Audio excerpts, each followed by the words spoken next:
in the eyes of the night.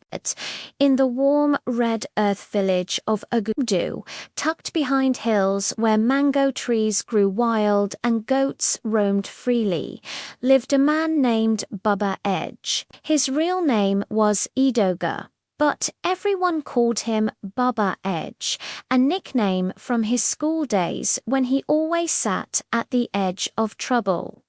He was a man of two faces. In public, Baba Edge was respected.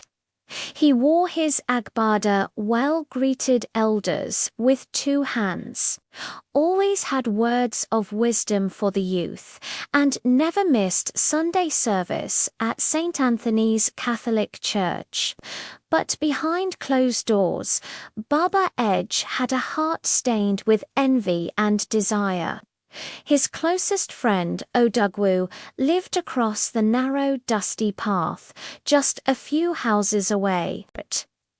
Odogwu was a teacher at the local secondary school, soft-spoken, kind-hearted, a man who didn't speak often, but when he did, people listened. He had a wife, Amaka, a graceful woman with skin like polished mahogany and eyes that carried both strength and kindness. Baba Edge had watched her for years. He knew exactly what time Odogwu left for school. He knew how many minutes Amaka spent sweeping the compound, how long it took her to wash clothes by the well, and when she would go to the market with her woven basket. At first, it was harmless, or so he told himself, a look here, a smile there, but soon he began to find small excuses to pass her compound after Odogwu had left. A good morning became a compliment became a hand on her shoulder. Amaka, raised by a God-fearing mother, always pulled away politely and quickly. But Baba Edge did not stop, even as rumors began to stir among the villagers that Baba Edge his eyes to Daywalker where Demno call am. He paid them no mind. He believed himself too respected to be questioned. He even sat beside Odogwu at church, their children playing together after Mass. But God sees what men hide. One dusty Tuesday morning, just as the Harmattan breeze was starting to return, Baba Edge stood by his curtain, eyes fixed on Odogwu's gate. As usual, Odogwu stepped out in his neatly ironed shirt, carrying his bag and radio. He waved to Baba Edge, who lifted his hand with a false smile. As Odogwu walked down the red earth path and turned toward the main road to catch a bike to school, Baba Edge grabbed his slippers and stepped outside. He didn't even look left or right. His eyes were across the road, locked on Amaka, who was watering her garden. He never saw the kick-nape-up speeding down the road. The driver, barely 16 and overloaded with passengers, had lost control. Before the villagers could shout, before the goats had time to scatter, the three-wheeled vehicle struck Baba Edge hard. His body flew. The silence that followed was heavier than a funeral. He woke up 2 days later in Ogudu General Hospital with flies buzzing near the open window and the sharp smell of antiseptic in the air. A nurse stood beside him, mumbling prayers under her breath. When he tried to sit up, pain tore through his skull. But something was wrong. He could feel the room around him, but he could not see it.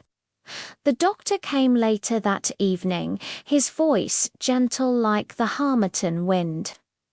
"Baba Edge," he said, "your head injury was deep.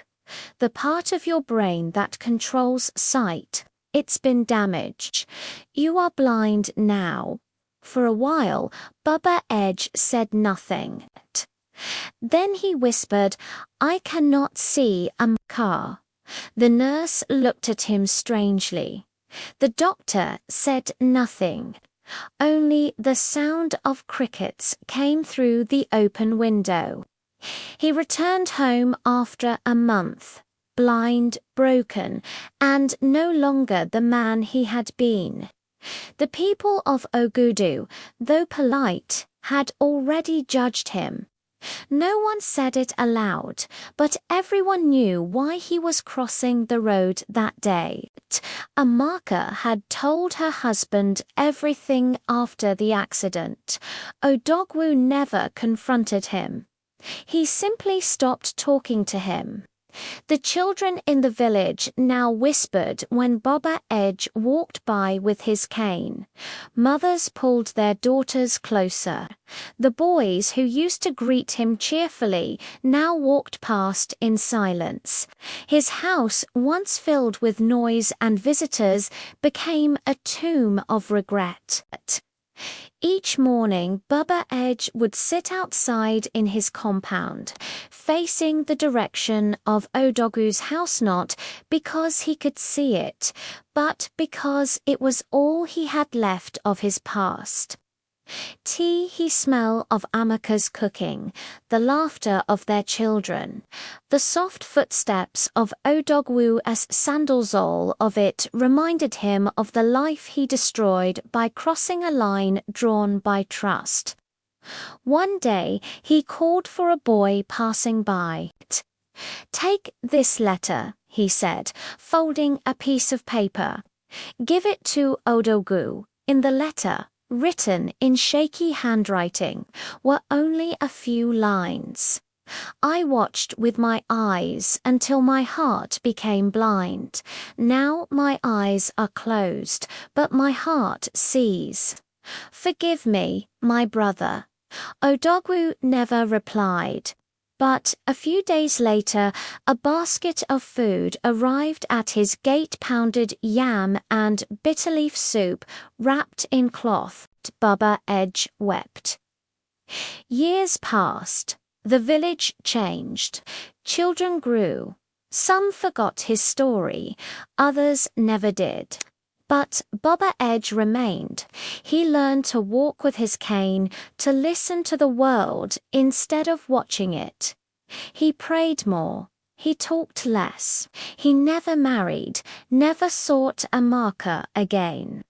His life became a daily confession. People began to greet him again with the respect of the past, but with the mercy that comes when a man is already living his punishment. And every night, before sleep, Baba Edge would whisper into the darkness, "I once had eyes, but I refused to see. Now that I am blind, I finally understand.